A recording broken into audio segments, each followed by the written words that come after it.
მოგესალმებით, ეს არის გადაცემა სოხუმი თბილისი. დღეს ჩვენ ვისაუბრებთ იმაზე, შეიძლება თუ არა სირიამ წაიღოს უკან აფხაზეთის აღიარება. დღეს ჩვენი სტუმარი გახლავთ ისტორიკოსი ემილ ავდალიანი. ემილ, მოგესალმები, დიდი მადლობა სტუმრობისთვის. მადლობა მოწვევისთვის. ჯერ შევახსენებ ჩვენს მაყურებელს, რომ გადაცემა სოხუმი თბილისი წარმოადგენს აფხაზეთის საინფორმაციო ანალიტიკური ცენტრის პროექტს და ჩვენი ყურება შეიძლება ყველა პლატფორმაზე, როგორც არის YouTube, TikTok, Facebook. კიდევ ერთხელ მოგესალმები ემილ და ვისაუბროთ დღეს სირიაზე, იმიტომ რომ სირია არის ერთ-ერთი დიდი სახელმწიფო, შედარებით დიდი სახელმწიფო, ვინც აღიარა თავის დროზე აფხაზეთის ერეწოდებული დამოუკიდებლობა. სირიაში მოხდა ხელისუფლების სერიოზული ცვლილება და იმის შემდეგ ჩვენ გავიჩნდა რაღაც იმედი, რომ იქნება ამ ქვეყანამ წაიღოს უკან ეს უკანონო არალეგიტიმური აღიარება. თუმცა როგორც ყოველთვის თქმა უნდა საქმე ისე მარტივად არის, ისე შეიძლება არ იყოს როგორ ჩვენ გვინდა, არის ამის შანსი, მაგრამ სირია აშკარად ითვალისწინებს იქ არა მხოლოდ თურქეთის ინტერესებს, არა მხოლოდ დასავლეთის ინტერესებს, ის ასევე აშკარად თამაშობს იგივე რუსეთთან. დღეს ამაზე ვისაუბროთ და სხვა შორის ერთი კიდევ მნიშვნელოვანი მომენტი, სხვათა შორის აფხაზეთის ერეწოდებული საგარეო მინისტრი ჩასული იყო სირიაში. ის უმაღლეს ზონაზე არ მიუღიათ, როგორც ცნობილია, მაგრამ მაინც ფაქტია, რომ მიიღეს. ეს მოხდა რაღაც ივნისის ბოლოსკენ. მოდი აი დავიწყოთ ამით. თავარი შეკითხვა და მე ეს გავშალოთ ეს თემა. ამ ეტაპზე ესე ვთქვათ, რა პირი უჩანს იმას, რომ აი იქნებ სირიამ წაიღოს უკან ეს აღიარება. მით უმეტეს, რომ ამაზე იყო ოფიციალური სიგნალი თხოვნა თბილისიდან, ჩვენ თხოვეთ პირდაპირ თურქეთის მთავრობას, რომ იქნებ გამოიხმაროს აი ამ საქმის დაძრაში. მოდი გავშალოთ ეს თემა. მადლობა კიდევ ერთხელ მოწვევისთვის. საკითხი საინტერესოა იმ გაგებით, რომ არის შესაძლებლობა, რომ მოხდეს უკან გაწვევა, ასე ვთქვათ, არალეგიტიმური აღიარების, როგორც ახსენეთ, მაგრამ ყველაფერი მაინც იქნება დამოკიდებული რა ურთიერთობას დაამყარებს დამასკო მოსკოვთან. ამ კუთხით ჩვენ ხედავთ ცდილობას პრინციპში მოსკოვიდან უფრო მეტად ვიდრე დამასკოდან გარკვეულწილად, რომ შენარჩუნდეს სამხედრო ბაზები ქვეყანაში, რომ სირიის ეკონომიკის აღდგენაში რუსულმა კომპანიებმა უფრო მეტი როლი შეასრულონ, აქტიური როლი შეასრულონ. ამავდროულად ჩვენ ხედავთ ცდილობებს რუსეთის მხრიდან, რომ სპარსეთის ყურის არაბული ქვეყნების გავლით დაამყაროს უკეთესი ურთიერთობა, ასე ვთქვათ, ალ-შარას ხელისუფლებასთან და ალბათ მაინც ყველაზე არასასიამოვნო ეპიზოდი იყო ის, რომ როდესაც უკვე სირიის საგარეო საქმეთა მინისტრი ჩავიდა მოსკოვში სულ რამდენიმე დღის წინ და ეს უკვე გარკვეულწილად მეტყველებს იმაზე, რომ პროცესი დაიძრა, ურთიერთობების, ვთქვათ, ნორმალიზების ამ ორ ქვეყანას შორის და მეტიც მოსკოვმა დაპატიჟა კიდევაც ოფიციალურმა ხელისუფლებამ, ასე ვთქვათ, დაპატიჟა სირიის ახალი პრეზიდენტი მოსკოვში. რაც ასევე ალბათ რუსებისთვის მოულოდნელი იქნებოდა რამდენიმე თვის წინ, წარმოედგინათ, რომ შესაძლებელი იქნებოდა ყოფილი ტერორისტული, ასე ვთქვათ, ორგანიზაციის ლიდერი ჩასულიყო მოსკოვში, მაგრამ გეოპოლიტიკურად ისე შეიცვალა ვითარება, რომ ეხლა სჭირდებათ ალ-შარასთან კარგი ურთიერთობების დამყარება. იცი რა შეკითხვა გამიჩნდა მე და ჩვენ მაყურებელსაც გამოჩნდებოდა ჩემი აზრით, რომ ეხლა გასაგებია რუსეთს იქ ბაზები აქვს და ამიტომ ჭირდება კარგი ურთიერთობა სირიასთან. რუსეთი რა თქმა უნდა თუ არ უნდა იგუება იმას, რომ ეს ალ-შარა მართავს სირიას, მაგრამ აი სირიის ამ ხელისუფლებას რაში უნდა სჭირდებოდეს ამ ეტაპზე რუსეთი, რა ინტერესები აქვს? სირია არის მნიშვნელოვანი მოთამაშე ახლო აღმოსავლეთში იმ გაგებით, რომ ის გარშემორტყმულია ისეთი ძლიერი აქტორებით, როგორც არის თურქეთი, სირია, ახლოს არიან სხვა, ესე ვთქვათ, დიდარი არაბული ქვეყნები, არც თუ ისე შორსაა ირანიც და სირიას სურს, რომ რუსეთი იყოს გარკვეულწილად დამბალანსებელი ამ ქვეყნების. სირია არის გარკვეულწილად მოკავშირე დღეს უკვე თურქეთისა, ის დამოკიდებულია იმაზე, თუ თურქეთი რა როლს შეასრულებს სირიის ეკონომიკის აღდგენაში და ასე ვთქვათ, სამხედრო დახმარების მიწოდებაში ამ ქვეყნისთვის, იმავე ისრაელის წინააღმდეგ, მაგრამ ამავდროულად სირიელები იმასაც ფიქრობენ, რომ თურქეთის წინააღმდეგაც გვჭირდება ჩვენ გარკვეული დამბალანსებელი. აქ ერთი საინტერესო მომენტია. ადრე ციუმის დროს გულისხმობ, სირია იყო საბჭოთა კავშირის კლიენტის სახელმწიფო ახლო აღმოსავლეთში. ესეც ალბათ თამაშობს გარკვეულ როლს, ხადია? აი ამ პროცესში, რომ სირია ისევ რაღაც დონეზე ისრაფის მოსკოვისკენ. კი, რა თქმა უნდა, ეს ისტორიული კავშირები საკმაოდ ძლიერი არის, მაგრამ არა ხალხებს შორის მაინც. უფრო ზედა ეშელონი, ანუ ხელისუფლებები ერთმანეთთან სტრატეგიულად ახლოს იყვნენ და თვალისწინებდნენ, ასე ვთქვათ, გეოპოლიტიკურ ინტერესებს, მაგრამ როდესაც საუბარი მიდის იმაზე, რამდენად ახლოს არის სირიელი ხალხი, სირიის მოსახლეობა, ასე ვთქვათ, რუს ხალხთან, ამ კუთხით, რა თქმა უნდა, ურთიერთობები არ არის ესეთი სენტიმენტური, ასე ვთქვათ. იომა ბოლო პერიოდში სერიოზულად იომა, ბევრი ქალაქი დაბომბა და ასე შემდეგ სირიაში ძალიან დიდი ზარალი მიაყენა ქვეყნის ინფრასტრუქტურას, განსაკუთრებით ჩრდილოეთ ნაწილში. გარდა იმ პროვინციისა, რომელშიც ალ-შაარამ მოახერხა მაინც შენარჩუნება თავისი იდლიბის პროვინციაში მოახერხა შენარჩუნება თავისი, ასე ვთქვათ, ძალაუფლებით და საიდანაც მე უკვე წამოვიდა კონჩეტევა 2024 წლის დეკემბერში და ვიცით რითაც დამთავრდა ეს ყველაფერი. ამიტომაც სამწუხარო პროცესი არის გარკვეულწილად საქართველოსთვის, რომ მიმდინარეობს ასე ვთქვათ დაახლოება დამასკოსა და მოსკოვს შორის. ჯერ კიდევ შორს ვართ მაინც სრულად ურთიერთობის ნორმალიზებისგან, ასე ვთქვათ. იმიტომ რომ სამხედრო ბაზების შენარჩუნების საკითხი პირდაპირ დგას პირდაპირ ეწინააღმდეგება დასავლეთის ინტერესებს, მაგრამ გარკვეულწილად თურქეთის ინტერესებსაც, რა თქმა უნდა. აი ისრაელს აწყობს რომ რუსული ბაზები შენარჩუნდეს მანდ ის სირიაში, რადგან ისრაელის იდეა ახლო აღმოსავლეთისა და ამ შემთხვევაში კონკრეტულად სირიის არის ის, რომ სირია იყოს დანაწევრებული სახელმწიფო. რუკაზე შეიძლება ის ერთიანი იყოს, მაგრამ შიგნით უნდა იყოს დეცენტრალიზებული აუცილებლად.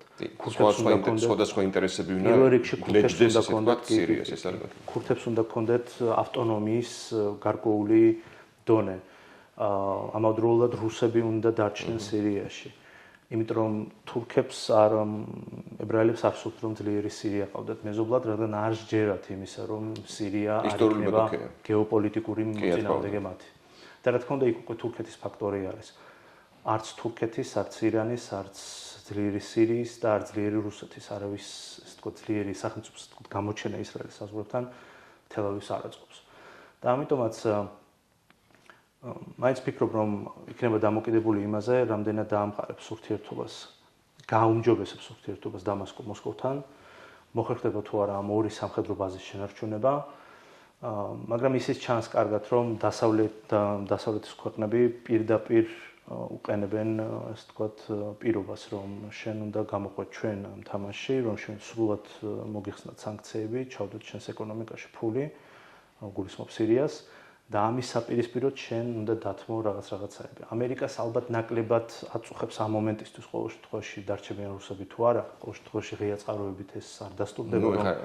გადამწყვეტი მნიშვნელობა აქვს ეს ბაზები რაც აქვს რუსეთს, ეს ლოგისტიკური ბაზებია უფრო მეტად. კი, უფრო რომ აფრიკასთან კონდეს კავშირი, რადგან იქიდან უკვე რუსებს უმარტივდებათ გარკვეულწილად. ანუ ძალთა ბალანსს აღმოსავლეთში ბაზები ვერ ცვლის ისე და მაინც რადიკალურად არა, არანაირად. თურქებს ნაკლებად აწყობთ რომ იყოს ეს ბაზები, რა თქმა უნდა, იმიტომ რომ მაინც მათ სამხრეთით სურთ რომ იყოს სირია, ძლიერი, მაგრამ მაინც მათზე დამოკიდებული და ამიტომაც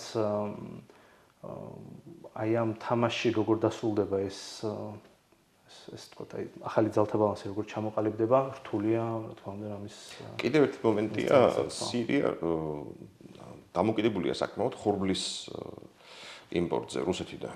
კი, კი. ვერ ხდება ჩანაცვლება იმპორტის, ანუ სიტყვაზე დასავლეთს უნდა რომ აი მიიღოს სირია, ჩამოხსნას რუსეთს, ამაში იქნება მოყვეს ამ ახიერების უკან წაღებაც. და ვერ ხდება იმპორტის ჩანაცვლება თუ რა შეიძლება საქმე. არა, საკმაოდ რთული საკითხი არის ეს იმ გაგებით, რომ მთელი ახლო აღმოსავლეთის ქვეყნების უმრავლესობა, ასე ვთქვათ, მაინც რუსეთზე არის დამოკიდებული. გარკვეულწილად უკრაინაზე თქვა სხვა შორის ძალიან მნიშვნელოვანი მომენტია, რომ რუსეთი არის პირველი თუ მეორე ექსპორტიორი ხორბლის სოფლიოში, ანუ უკრაინა რუსეთი პირველ მეორეზე არიან. და გასაგებია უკრაინაში მიმდინარე ომის ფონზე უკრაინას ნაკლები შესაძლებლობა აქვს რუსეთი უფრო ამარაგებს. კი, და ეს არის წმინდა გეოპოლიტიკური იარაღი იმ გაგებით, რომ მე შემიძლია ბევრ ქვეყანაზე მოახდინო გავლენა ამით. მივაწვდი თუ არა ხორბალს. და აი მედიტერანული სამყარო არის საკმაოდ დამოკიდებული რუსულ ხორბალს და არა მარტო ხორბალზე, სხვა სოფლის მეურნეობის სხვა ესე ვთქვათ. და ტრანსპორტირებაც უფრო მარტივია რუსეთიდან ალბათ, ვიდრე ოკეანის მიღმიდან. კი, რა თქმა უნდა და ისეთ გავითვალისწინოთ, რომ რუსეთი სირიის ეკონომიკაში ისე თუ ასე მაინც იყო ჩაბმული ამ სამოქალაქო ომის დროსაც. დასავლეთისგან როდესაც ჩვენ ველით იმას, რომ ჩაანაცვლოს, ასე ვთქვათ, როგორც თქვენ ახსენეთ, ჩაანაცვლოს ხორბლის ესე ვთქვათ, იმპორტი, ექსპორტი, აქ რთულია ამის გაკეთება ერთი გაგებით, რომ აი ამ წლების განმავლობაში ეკონომიკური კავშირები პრაქტიკულად სირიასა და დასავლეთს შორის არ არსებობდა და აი ეს პროცესი ახლა იწყება და ახლა მიმდინარეობს. რამდენად მოხდება, ნახოთ, სულ რაღაცა 8-9 თვე გავიდა მას შემდეგ რაც ალჩარა მოვიდა ხელისუფლებაში, კი ბატონო. ამიტომ ჩვენ მაინც გარდამავალ პერიოდში ვართ და აი ახლა ყალიბდება ის ახალი წესრიგი სირიაში და სირიის გარშემო, რომელიც პირდაპირ იქონიებს გავლენას უკვე რუსეთის პოზიციონირებაზე ახლო აღმოსავლეთში, ოკუპირებული აფხაზეთის საკითხზეც და რა თქმა უნდა ეს არაპირდაპირ გავლენას ახდენს ჩვენზე. სირიამ თავის დროს როცა აღიარა ეგრეთ წოდებული აფხაზეთის და სამხრეთ ოსეთის ეგრეთ წოდებული დამოუკიდებლობა, ეს რა თქმა უნდა გაკეთა მაინც რუსეთის ზეგავლენით. დიასპორას ზეგავლენას რა როლი ჰქონდა აქ? დიასპორა თამაშობდა და თამაშობს საკმაოდ დიდ როლს. აი ეს საინტერესოა. ყოველ შემთხვევაში ღია წყაროებით რა ინფორმაციაც მოგვეპოვება ჩვენ. იმიტომ რომ სირია ეს ის ტერიტორია, რომელზეც თავის დროზე ჯერ კიდევ როდესაც სირია იყო ოსმალეთის იმპერიის ნაწილი, ამ როცა მოხდა მოჰაჯირობა, გაასახლეს აფხაზეთიდან დიდი ნაწილი და ჩრდილოეთ კავკასიიდანაც საკმაოდ რაოდენობა ადამიანების ჩასახლდნენ უკვე იმპერიის ტერიტორიაზე, მათ შორის სირიის ტერიტორიაზე. სირია აზიაში და სამხრეთით უკვე სირიის ტერიტორიაზე, იორდანიის ტერიტორიაზეც და აი დღემდე თამაშობს ეს დიასპორა. ვერ ვიტყვით რომ გადამწყვეტ როლს, მაგრამ გარკვეული ეს კავშირები თანამედროვე ოკუპირებულ აფხაზეთთან არსებობს და გავლენა ხელისუფლებაზე აქვთ, გამოდის. გარკვეულწილად კი, იმიტომ რომ მაინც ადამიანების რაოდენობა ახლა ჩვენ ზუსტი რიცხვი არ ვიცით, მაგრამ რამდენიმე 100,000 ადამიანია, იქნება ეს იორდანიაში, თურქეთში თუ სირიაში, მაინც გარკვეულ გავლენას ახდენს ადგილობრივ მოსახლეობაზეც და პრინციპში ხელისუფლებაზეც.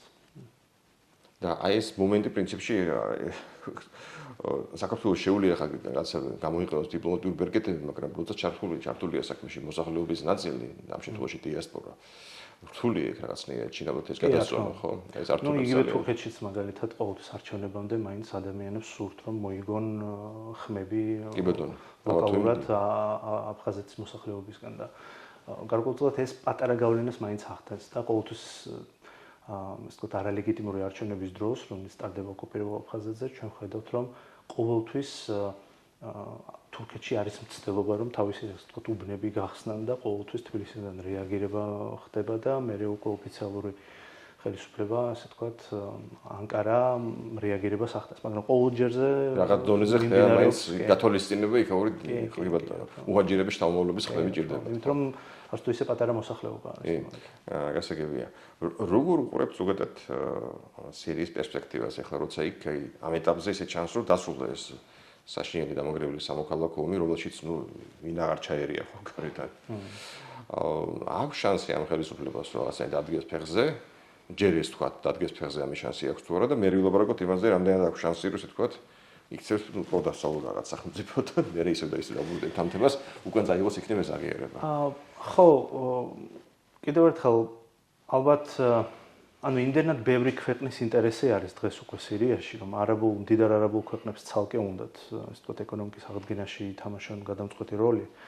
საუდის არაბეთი ჭვის თვალით უყურებს თურქეთს, მაგრამ მაინც ორივეს ესმის, რომ ახლა პირდაპირ მეტოქეობა სირიის გამო და სირიაში მაინც არ იქნება მომგებიანი ორივესთვის, მით უმეტეს მაშინ, როდესაც ღაზაში მიმდინარეობს ჯერ კიდევ ომი და ორივე აკრიტიკებს ისრაელს.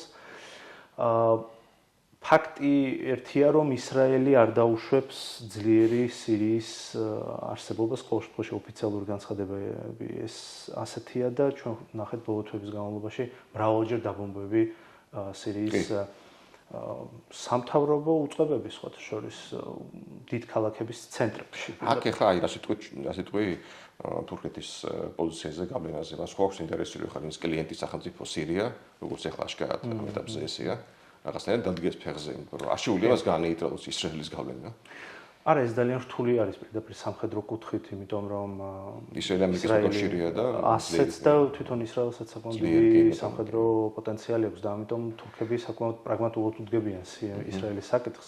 ვაჭრობა მიმდინარეობს, ნავთობი და გაზი თურქეთის გავლით მიეწოდება ზღვით ისრაელს, მაგრამ რიტორიკულად, საგარეო პოლიტიკურად, რა თქმა უნდა, ანკარა ყოველთვის კრიტიკულია ისრაელისადმი. ამიტომ არ მინდა ეხლა ეგ სიტყვა გამოვიყენო, კონდომინიუმის ვარიანტი თუ ჩამოყალიბდება სირიაზე, სადაც სიტყვაზე სამხრეთით ისრაელის გავლენა იქნება, ხოლო დანარჩენ ტერიტორიაზე სიტყვაზე თურქეთის, მაგრამ გარკვეულწილად შეიძლება ასეთი სცენარიც გათამაშდეს, რომ სამხრეთით შენ ვერ შემოიყვან სამხედრო ჯარებს. და კონდომინიუმის შემთხვევაში აი დაახლოებით იგივე რაც სამოქალაქო ომის დროს იყო, როდესაც ებრაელები რუსებს ეუბნებოდნენ, ირანელები არ შემოუშვა სამხრეთით. ჩვენ საზღვრებთან, როგორც კი ეს მოხდება, მე დავბომბავ. რუსები ხშირად ამას ვერ აკონტროლებდნენ და მაშინ უკვე ებრაელები ბომბავდნენ სამხრეთ ნაწილს სირიისა და იქ უკვე ირანული შენაერთები თუ სამხედრო, ასე ვთქვათ, ტექნიკა ვერ შედიოდა და თუ მოხდებოდა შეღწევა, მე უკვე ხდებოდა მათი განადგურება საჰაერო დაბომბვებით. მოკლედ ჩახართული გასეები ახლო აღმოსავლეთით. მეგონი სირია ყველა ჩახართული სახელმწიფოა და ბოლოსკენ მინდა ესე ვთქვათ, იქნებ გითხრა, ნუ საუკეთესო სცენარი და ყველაზე ცუდი სცენარი. ჩვენთვის საუკეთესო, მოდი რა თქმა უნდა. მე ვერ ვხედავ ამ მომენტისთვის მაინც ისეთ სცენას, რომლის მიხედვითაც სირიასა და მოსკოვს შორის ურთიერთობების ასე ვთქვათ, გაწყვეტა მოხდეს და გარკვეულწილად ვერ მოახერხონ მორიგება რაღაც საკითხებთან დაკავშირებით, იმიტომ რომ ორივეს აქვს ინტერესი, რომ დაალაგონ ურთიერთობები და რაღაცა შედეგამდე მივიდნენ. იქნება სამხედრო ბაზები რუსეთის სირიის ტერიტორიაზე თუ არა, ეს მაინც და მაინც პირდაპირ გავლენა საქართველოზე და ოკუპირებული აფხაზეთის საკითხზე არ მოახდენს, მაგრამ თუ ურთიერთობები იქნება მინიმალური ხასიათის სირიასა და მოსკოვს შორის და თუ ნელ-ნელა სირია გადაიხრება უფრო დასავლეთისკენ, კოლექტიური დასავლეთისკენ, თუ ჯერ კიდევ შეიძლება ამ ტერმინის გამოყენება და თურქეთისკენ, რომელსაც რა თქმა უნდა არ აწყობს, რომ რომელიმე დიდი ქვეყნის ბაზა იყოს სირიაში, მაშინ დროთა განმავლობაში ალბათ შესაძლებელი იქნება, რომ ჩვენ მეტი შედეგი გამოვიღოთ სიტყვაზე პირდაპირ დამასკოსთან. თანთანობით. მაგრამ აქ ერთი რამის დამატება შეიძლებოდა ანკარის გავლით კი ხდება ჩვენი მხრიდან, ასე ვთქვათ, პირდაპირ დამასკოზე გასვლა. მაგრამ აქ არიან ასევე არაბული ქვეყნებიც, სპარსეთის მდიდარი არაბული ქვეყნები, რომელთან საქართველოს საკმაოდ კარგი ურთიერთობა აქვს და რომელთაც უდიდესი გავლენა აქვს დამასკოზე. კი. ემირატები, საუდის არაბეთი, რომელსაც სულ რამდენიმე დღის წინ მრავალმილიარდიანი ინვესტიციის ჩადება დაანონსა სირიაში. ამ ქვეყნებთან ჩვენ კარგი ურთიერთობა გვაქვს და ვფიქრობ, რომ არ იქნებოდა ალბათ ცუდი ურიგო, რომ სიტყვაზე ამ ქვეყნების გავლითაც მოხდეს, ასე ვთქვათ, გარკვეული გავლენის მოხდენა ოფიციალურად. საინტერესოა. ნუ ცუდი სცენარი პრინციპში მე მგონი მეც მარტივად შეგვიძლია წარმოვიდგინო ქაოსი ამ ქვეყანაში და ხერთაშოროთ. ხო, ესეც არის რა თქმა უნდა, იმიტომ რომ მაინც რამდენად მოხერხდება ერთიანობის შენარჩუნება ამ ქვეყანაში და ერთიანობაში გულისხმობ არა რუკაზე, არამედ ქვეყნის შიგნით ქურთები და სხვა ეროვნების ხალხები და ასე ვთქვათ რელიგიების თუ ხო წარმომადგენლები რამდენად მოახერხებენ ასე ვთქვათ ერთიან სივრცეში ცხოვრებას რთულია ამის თქვა, იმიტომ რომ ყველა ამ რელიგიურ თუ ეთნიკურ ასე ვთქვათ წარმომადგენლებს ყავთ დამფინანსებელი თუ მხარდამჭერი უცხოეთიდან და რაც გამოჩნდა სამოქალაქო ომის დროს ყველა უცხოეთიდან ჩაერია აწარყლენი ყველა მიპოვა თითქოს. და აი იმავე ქურთებთან დაკავშირებითაც მიუხედავად შეთანხმებისა, რომელსაც მიაღწიეს 3 წლის დასაწყისში უკვე ალ-შარა და ასე ვთქვათ ქურთები, სირიის ქურთები, მაინც ვერ მოხერხდა იმ დოზით ამ ქურთების შემოყვანა სახელმწიფო სტრუქტურებში, რომ მათ თავისი ერთიანობა, გარკვეული ერთიანობა დაკარგონ. თითქოს შეთანხმება ამას ითვალისწინებდა, მაგრამ მაინც ვერ ხდება ართმობენ ესე ვთქვათ ჩრდილოეთ აღმოსავლეთ ცხოვრები ქურთები აი ამ პოზიციებს და არ უნდა სრულად თავის საჯერისო შენაერთების შეყვანა ამ სირიის ომის დროს მათი ფრის დამოუკიდებლობა მოიპოვეს იმერი იყო. კი, ნუ მათი ესენი იყვნენ ერთ-ერთი პირველი მებრძოლები, რომლებიც პრინციპში ამარცხებდნენ კიდევაც უკვე ისლამურ სახელმწიფოსაც და ამერიკელები მათზე დაკნობით მოახერხეს ასე ვთქვათ ისლამური სახელმწიფოს შეჩერება. ძალიან საინტერესოა რთული თემა რა თქმა უნდა და ახლა როგორ განვითარდება და მომავალშიც გელით ისე ჩვენ გადაცემაში მადლობა. დიდი მადლობა მოწვევისთვის. ჩვენ ისე დაბრუნდებით, მადლობა.